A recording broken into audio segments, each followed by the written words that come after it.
তোমরা সবাই কেমন আছো? আশা করি ভালো আছো। আর আজকে রাত্রে মেনুটা কি আমি আজকে তোমাদের সাথে শেয়ার করবো। আজকে রাতের মেনু হলো এই যে চিকেন, এটা হবে চিকেন কষা, আর এটা হবে বিরিয়ানি। বিরিয়ানির জন্য এটা রেখে দিয়েছি, আর এটা কষার জন্য। তো এখন আমি চিকেন কষা বানাবো, সাথে থাকো, দেখাবো। দেখো পেঁয়াজ কত ভালো করে বাজিয়ে নিই।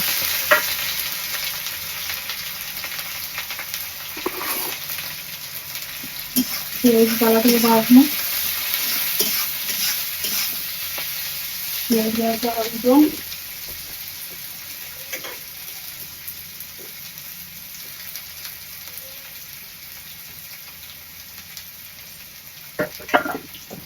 কয়েকটা আলু বাজার এক লগে আলাদা আলাদা বাজার আসছে না, এক লগে আলু বাজার দিব। একটু ফ্রাই করে আলু দিলে আর একটু ভালো। তো এর মাঝে একটু লবণ দিলাই, লবণ দিয়া তো ভাজা হয়ে দিব। তারপরে এদিকে দেখো সবটা পেস্ট করবো। এখন সবটা পেস্ট করার পরে দেখাইব বাজিলে, তারপরে তো সাথে থাকবাই। দেখো আমার সব কিছু পেস্ট আমি করে নিয়েছি, সব কিছু পেস্ট করে নিয়েছি। এখন পেস্ট অর্ধেক দিব মাংস, আর অর্ধেক বিরিয়ানি কতটুকু দিয়ে দিব।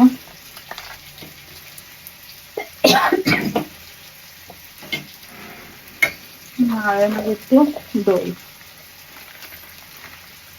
বেশি না, একটু দই দিয়ে দিব।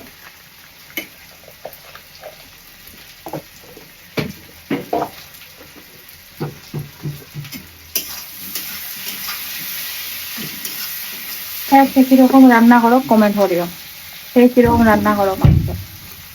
তখন একটু আমরা একটু জাল বেশি খাই, এর লাগে একটু জাল বেশি।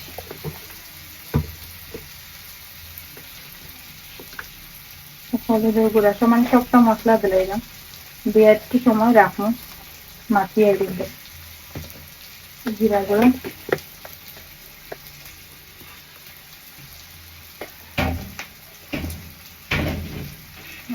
জিরা গুঁড়ো একটু একটু তেজপাতা দিলাম, তেজপাতা দিয়েছি।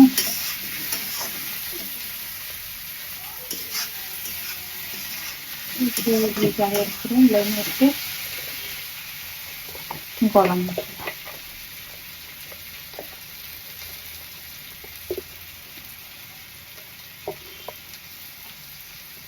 যে যতটুকু খাও গরম মশলা স্বাদ মতো অতটুকু দিলাম। আমরা একটু বেশি সবটা মানে লাগে।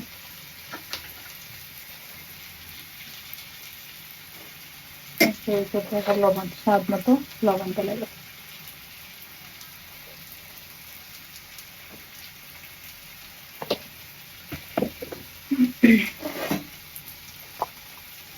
এই তিনটে তেল, সরষে তেল বেশি লাগতো না, সরষে তেল দিয়ে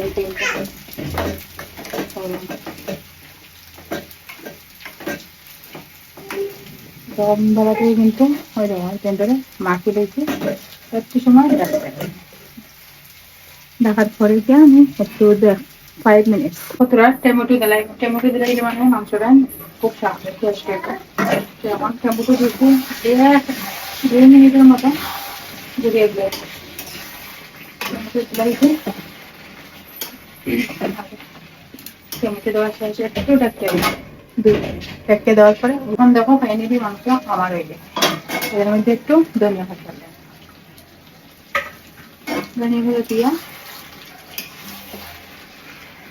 কিরকম রান্না করা কমেন্ট করবে। শুভরাত্রি সবাইকে, বাই বাই। এখন মাংস হয়ে গেছে, আর আমি ফার্স্টে আমি মানে টেস্ট করলাম, মানে কেউ আইসি না এখনো, এর লেগে ফার্স্টে আমি টেস্ট করলাম।